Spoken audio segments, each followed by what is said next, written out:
If you are a gamer and watch video game content on YouTube, it is with decent likelihood that you are subscribed to GameSpot. This is one of the big gaming news outlets, playing second fiddle to the big swinging giant known as IGN. But, unlike IGN, which primarily just makes vanilla gaming content, GameSpot's YouTube has carved out a niche of making video game content as it pertains to the guns in them. You have likely seen these videos before. The firearms expert reacts to guns in some popular games.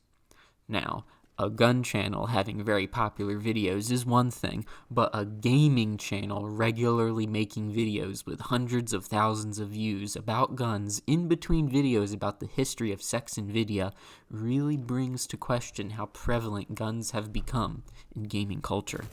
It is no secret that violence in video games is very popular, performed with guns in particular.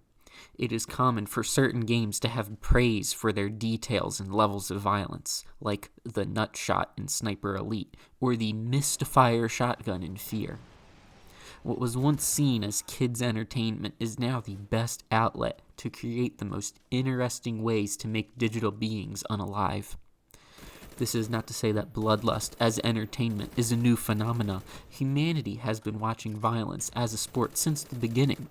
But unlike in a movie or book, video games have an active participation from the player. It's not just a spectator event.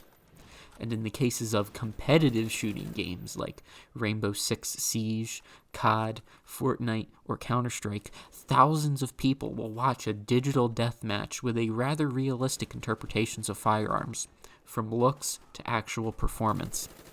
It is not hyperbolic to say that this greater firearms exposure is partly on behalf of marketing by firearms manufacturers.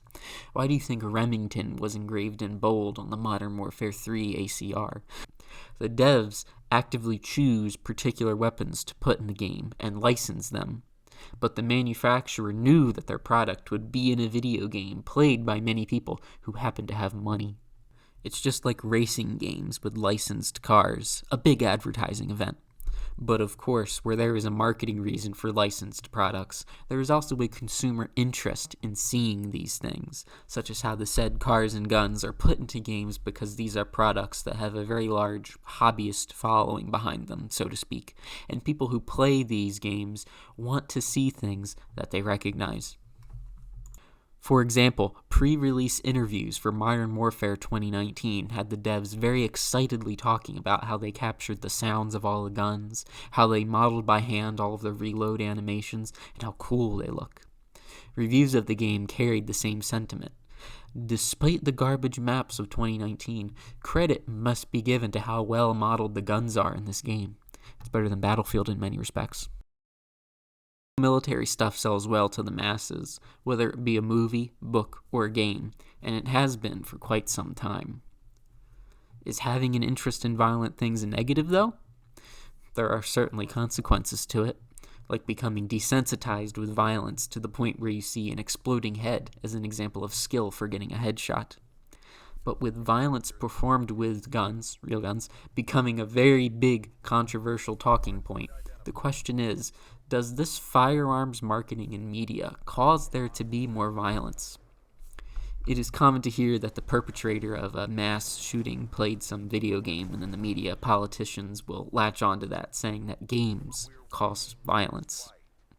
Yet, it has already been proven that games do not cause violence. So, does having realistic firearms in a game entice violent people to select certain weapons to commit their acts?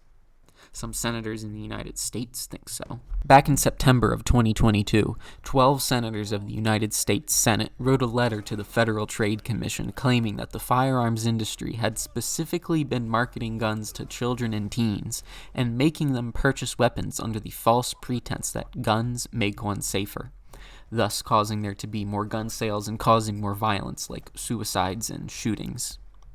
The letter even explicitly states that the shooter in the Robb Elementary School massacre played Call of Duty and could have been influenced into purchasing his AR pattern rifle by the manufacturer's marketing material referencing the game on their social media.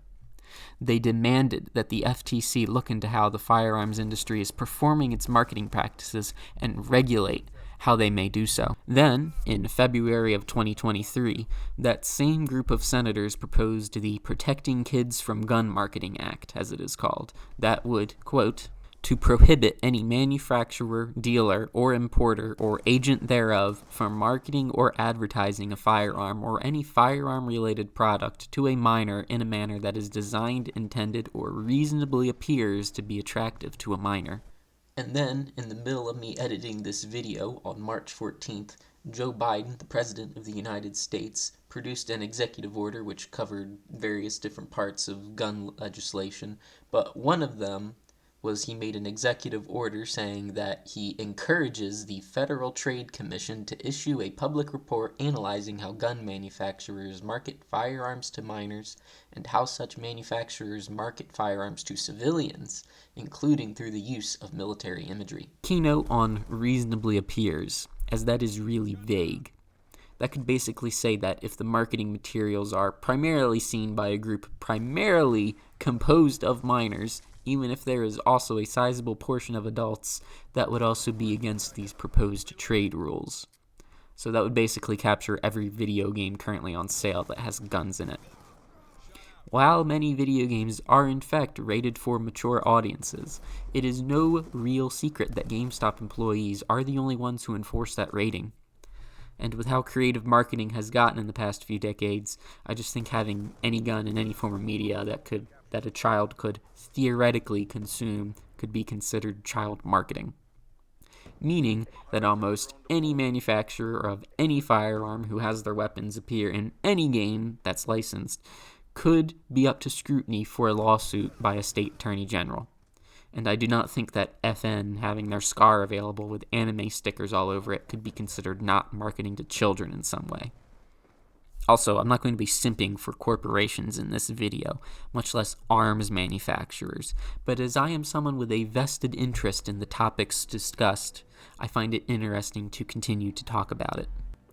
Now, before we talk about this further, I think it should be noted that you cannot legally purchase a firearm in the United States until you are 18 years of age. So, if a child really is being marketed to buy a gun, well, they would need a parent to buy it, and even then, it's not even theirs until they're 18. You can only use it under their supervision. The legislators are drawing parallels to child marketing of cigarettes from the 90s, which, at a glance, one could assume is a fair correlation. But, considering the active use of tobacco is always harmful, versus firearms being a tool that, while certainly carrying risks, can be operated safely for sporting purposes. It's why there are classes on firearm safety. It's why the Scouts have a firearm badge, because guns do have practical and competitive uses. Maybe the legislators are implying that children are learning to use certain weapons from video games and accidentally harming themselves should they ever obtain an improperly secured gun from their parents. That does happen, and is a concern, but I think it's impossible to ever remove guns from media, even if it's in something innocuous like a cop show or a crime drama. The knowledge of how firearms function is not something that can be hidden, and it's not a hidden secret of the lethal capabilities that guns have. A more interesting claim that is being implied in the letter is that there is an influx of people buying guns that they otherwise would not have bought had they not seen it in a movie or game, and thus that excess in guns is causing violence and death. While we can argue whether or not more guns equals more violence all day, had I not seen guns in games, I would have likely only had superficial knowledge of them otherwise. And with playing games like Call of Duty, I have grown to like certain weapons. I have picked out my favorite gun. Some people might be horrified at that thought, having a favorite device with the lethal properties.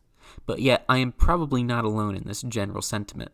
People who play shooters, whether or not they are even in a country where firearms are legal, much less easy to obtain, they have picked out their favorite gun, and thus they have been marketed to, in essence.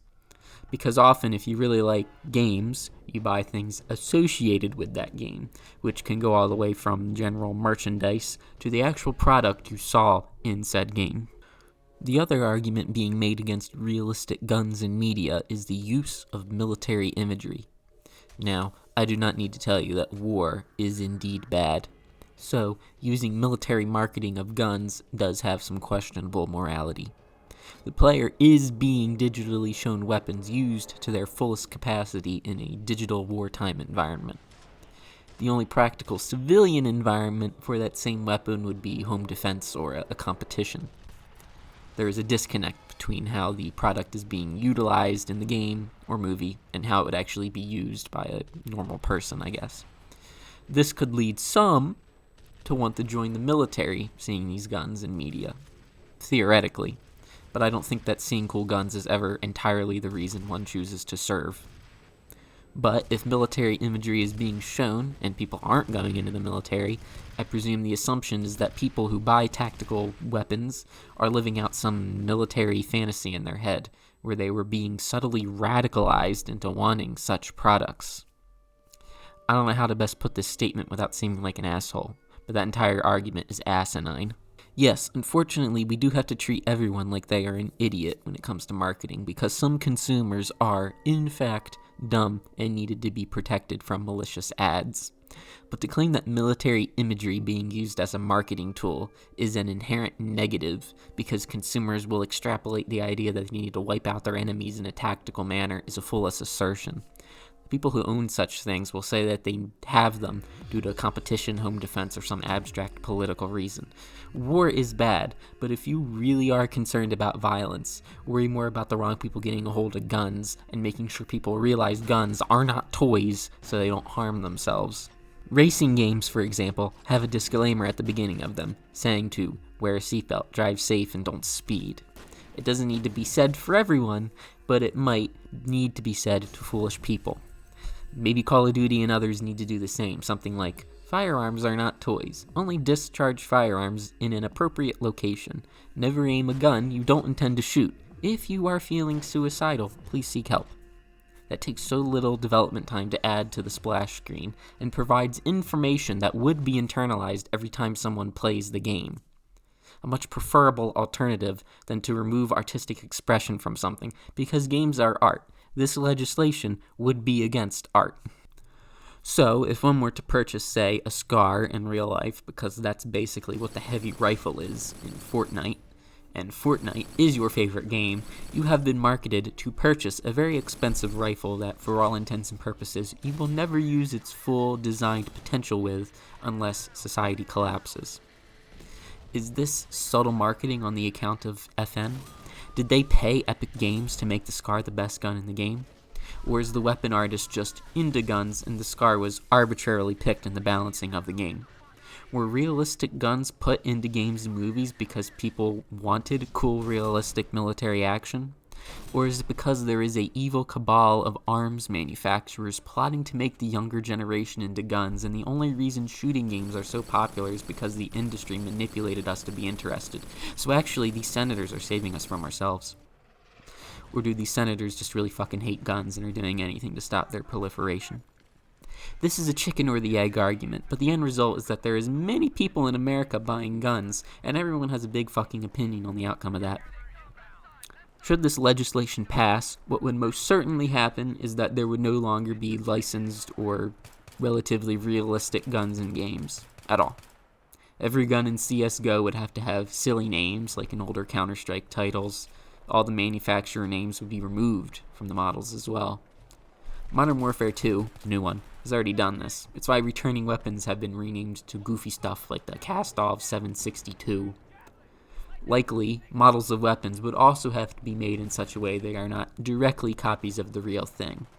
Basically getting as close as you can to what it's supposed to be, but not close enough for lawsuits, because in all likelihood producers of the media could get wrapped up in some way with these lawsuits as well, or have to edit what they produce post-release if it is found that their content is marketing guns to kids. And even though this would be an American law, don't think devs in other countries wouldn't comply, as America is a big enough gaming market with many games tailored to their tastes, and with worldwide releases being even more homogenized than ever, I think passage of this legislation would just be a blanket legislation on all media industries where the appearance of any real gun could be considered marketing to children and be subject to lawsuits. While this may not change the way games play, it will certainly reduce the attention to detail and immersion that some players may desire out of a game. But in the end, I do not think it will pass. American politics on guns is split right down the middle, and in most cases, whatever opinion one has on the matter, there is someone who deeply hates you for having it. Plus, the Republicans, as of this video, control the U.S. House, and they would not allow any firearms legislation from a group of 12 Democrat senators to pass in the slightest. What's more, this likely will have enough of an impact on gaming that developers and publishers will get the gamer hordes riled up to write letters and complain until it does not get passed, if it even gets that far. Is the marketing of firearms in the media a good or a bad thing? Considering how popular first-person shooters are, I wonder if people even care. Plus, with the popularity of GameSpot's series, game genres now being dedicated to collecting guns, and the general cultural attitude about firearms seeming to be focused more on memes, I think the general knowledge and sentiment towards them could possibly grow. And I don't think someone needs a nuke dropped in Modern Warfare 2 gameplay to understand that guns are lethal and not toys. Whatever your opinion is on the topic, you likely already determined it before watching this video, and all I did was affirm or criticize your beliefs. The end result is, GameSpot will likely continue to make very popular firearms content, no matter how much YouTube hates it. Anime girls will continue to have the P90, and politics will continue to be inserted into video games.